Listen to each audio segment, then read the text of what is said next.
আসসালামু আলাইকুম। এখানে দেখতে পাচ্ছেন পার্সেল আছে, দুইটা প্যাকেট করা আছে। সবগুলো ছিল একটা প্যাকেট, একটা পার্সেলের ভিতরে। এখানেও একটা আছে। তো এখানে কি কি আছে এখন আপনাদেরকে দেখাবো।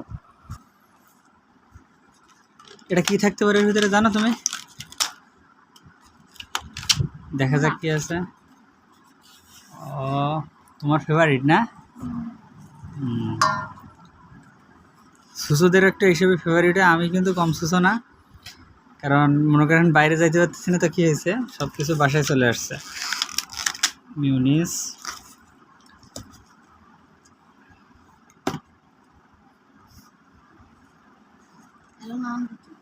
আর এখানে আছে আপনার নান,